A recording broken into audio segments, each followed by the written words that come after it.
Okay, I'm going to try to make this video short. What you're going to need is an Allen key of some sort for whatever screws you're going to need. Sorry, my hands are dirty. The spray paint. I also got some lacerations on my hand from working. Anyway, so you're going to need some screwdrivers, some hammers or whatever. Let's get to it. I'm trying to make this video quick here because my battery's about to die, and I'd like to do this video before that happens because I don't have a charger currently. So this is a VSR-10. It's a well.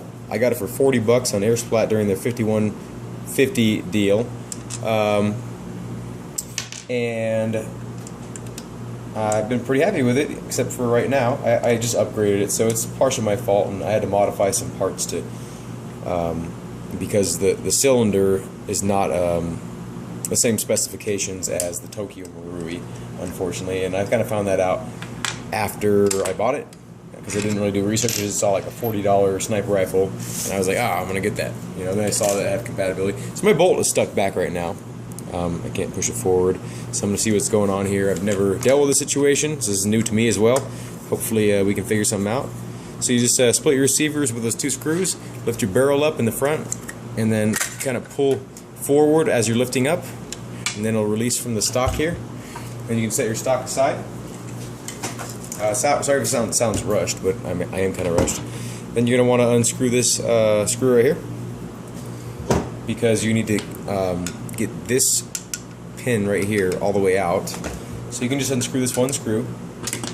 Now if you want to do any trigger box work, that's going to be a separate video, but this just lifts out. It's the trigger guard. And then this is the thing right here you're looking for. You can get a flathead. I'd prefer a flathead, so I'm going to get one. You just kind of let's see if I can show you what I'm doing here. Sorry for the awkward angles. You just kind of tap it out. And sometimes they're pretty tough.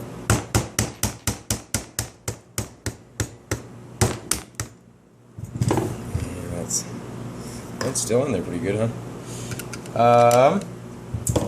So I'm trying to think of some stuff I can say while I'm doing this. Hope this thing doesn't. Yeah, I was gonna be like, hope this thing doesn't pop out, but it did.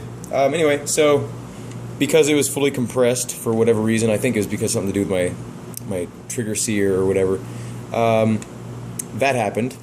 Anyway, at this point, all this stuff is kind of something you can set aside. You can tighten up your screws. I'd recommend throwing some thread lock on some of the screws that kind of vibrate loose occasionally, like the barrel screw, maybe some of your trigger screws or whatever, if you're trying to make it solid and you just finished the build. Other than that, you can go ahead and set this your whole barrel assembly aside. And this is like the main stuff here. This is where all the magic happens. This is the cylinder head. This is the cylinder, or aka the bolt that you kind of cock back. This is your your bolt handle, and then the little thing that retains it. So what I usually use, there's a couple different ways that I've done this, but what I usually use to do this, I have done this a few times since I got this rifle. I bought another one, and I also worked with my friends. I've already Teflon taped this and stuff, but these two holes, you can get like a special tool that helps you out with this, but you can get a pair of pliers, needle nose pliers, or you can get a small Allen key. I'm trying to find one really quick so I can show you. If you don't have a pair of needle nose pliers or the specific tool that is used for it, you can use an Allen key and kind of use the cylinder head, which I don't really recommend this, but if you have nothing else, you can do this. And let's see if I can start it here. See if I can practice what I preach here. I have done this before, so it did work. Yep, there you go. I started it. And it just gives you a little bit of leverage because this stuff is slippery. I installed an M170 spring in here, and it's making the cocking pretty crazy. I can't just cock it on my shoulder. I can't throw a cocker on my shoulder. I apologize for the younger viewers, but I had to kind of say it because I already said it. I'm going to continue using the needle nose pliers at this point. But now, the video I'm doing right now is just sort of basic maintenance and then basic upgrades, because a lot of the stock parts can handle the upgrades for a little while, and you don't really want to mess. The basic upgrade is your piston, right? This is an aluminum piston. I removed the rubber portion here. This is kind of all ghetto modified. The cylinder is smaller than most cylinders, so I had to modify the little spacers right here to be able to fit into the cylinder. So, and it took a little bit of while, and I even had to modify the steel. Whatchamacallit? I had to modify the entire thing to get it to work, and so you have to get a specific kit for the Well VSR-10. But this is an M170 spring. Nothing special. I just picked it up from like a Airsplat or e-bike or something. And this is your spring guide. I got a metal one here. It's an aluminum one, but I got this because when you upgrade your spring, if you keep your plastic one, like sometimes they'll break.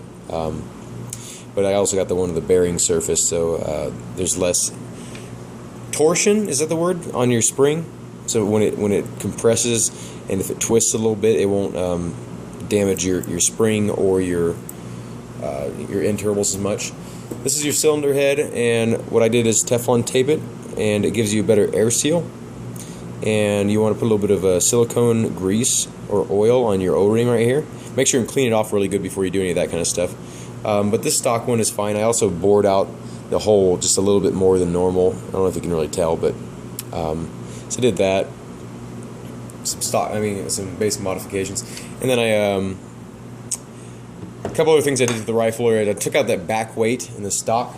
There's usually like some kind of weights in the sort of polymer frame ones that help with the balance of the gun, and then also it helps with just replicating the weight of the actual gun, because the parts themselves don't weigh as much as the real gun. So they do it for a couple reasons, but it was literally a cinder block, a chunk of cinder block. It's the weirdest thing I've ever seen in a gun, but there's a chunk of cinder block in the stock, and I removed that because I just hated it, and it was wobbling around, and I was done with it, So anyway, so at this point, reassembly. You can take apart this stuff. You have to pop out like some pins and stuff, and I think this, you have to like drill out something like to get this stuff off. I think, I believe, to change your cylinder, but I think you can get a pre-assembled one as well. But you can get like steel handles and stuff for these. Anyway, so what you do to put it back together is you'd take your spring guide rod and then insert your spring on it, drop it down the cylinder. Well, you'd want to clean it out, but I'm just trying to make this video quick. You want to clean it all out really good with a paper towel or whatever, swab or something, and pop back in there. Your cylinder has a hole in the bottom that it just guides it perfectly in there, and you'd also want to clean all this stuff off, and if there's any metal shavings or goop or anything on there. But for the sake of this video, I'm doing this quick. Then you want to stack your head on top of your piston, and just push down until everything starts lining up, and then just give your cylinder or the cylinder head a twist while you're doing that. I prefer to do the cylinder because the cylinder head's kind of slippery by itself. There's not enough mass, and just get it to where you can start torquing it down, because you can do this by hand. And at this point, I'm going to switch over to a tool. It's getting kind of tight there. And you have reassembled your cylinder, and the only thing holding you back from reassembling it now is just getting your upper receiver. It's a very simple system, and I'm really a fan of it. I will be investing more into these spring sniper rifles. I really like these. So I would recommend maybe a little bit of lubrication on the bolt here. It does make it to where like some dust and particles stick to it, but I think it's better than having it just be dry. You can see that there's quite a bit of scratches taking place here. This is synthetic white lithium grease. A lot of people have been asking me like, "Oh, you're not supposed to use white lithium grease on airsoft guns," but they're thinking because typically white lithium grease is has petroleum products in it, and this one does not. It's entirely synthetic, and it has, I think, 4 times the, I don't know the word, lubricative. This might be a little bit excessive, but I've been experiencing a lot of grinding, and I think it's more than likely it just has to do with the fact that I have such a strong spring in there. But I will be replacing the trigger sear and the piston sear, not in this video, but maybe in a future video if I get any responses. But you can get these off Clandestine Airsoft. These are steel by SHS. They're $2 each. Fucking Evike, Airsplat, all those big companies are selling these as a kit for like $30-40, sometimes even upwards to like $70, depending on where you find these things. And this is $4 plus, like, I think $2 shipping and handling. So it's ridiculous how much they're charging. These are, you know, top quality CNC steel machine parts, you know. So I don't know what the hell they're thinking. But so you take your bolt, and there's going to be something in the way, and this would be another thing that you could clean out down here and stuff, especially if you've been using your rifle a lot. There might be some metal shavings or just dirt or whatever. But it looks like on mine it's just a really bad finish, very, very poorly done. But overall, I think it's going to continue to grind for me because of the spring I have in there. Anyway, so it's only going to get to a certain point. All right, it's going to stop right there. So you're going to have to look down the ejection port, or that's what it would be if on a real gun. And you will see, let me put this aside real quick. You will see, if I can get in a good angle here. I don't know if you can see it, but there's the little sear right here, right down there. And you'll need to push that with a screwdriver, or just something long. It doesn't have to be a screwdriver. But so you get it to that point. And I'm just going to do this blindly here and push that down, and then your bolt should go forward. And at this point you can just push all the way forward, and I'll see if I overloop this here. At this point you can put back your I don't know what the hell this thing is, but put it in this orientation with the notch facing towards the matching hole. And you want to just pound it down with something, screwdriver, just anything you got that has enough mass or force to get that down. Get it all the way seated. That's that. Put your trigger guard back on. It kind of just locks into place in the front, and then the rear is just a small screw. And I can't find my screwdriver for some reason. Where the hell is my screwdriver? I just had it. Well, okay, I'm going to use this small screwdriver. Don't tighten things with this with too small of a Phillips, because you will not be happy with yourself after you strip a screw and have to go down to Lowe's or something to, you know, inconvenience. Reassembly or put it back on your stock, whatever. You just line up this tab right here. There's a corresponding hole inside your lower receiver on the bottom of the trigger area.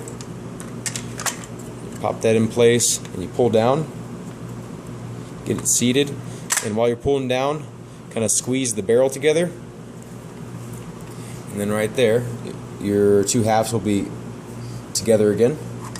And then you just reinsert your screws. The long one, there are two different length screws. The long one goes closer to the trigger, and the short one goes closer to the end of the barrel, or the muzzle, or whatever you want to call it. And then at this point you just tighten them up.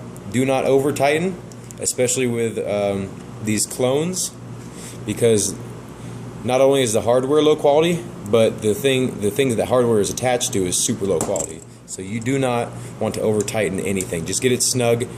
And if you're not planning on opening this up for a while, you know, throw some Loctite on it.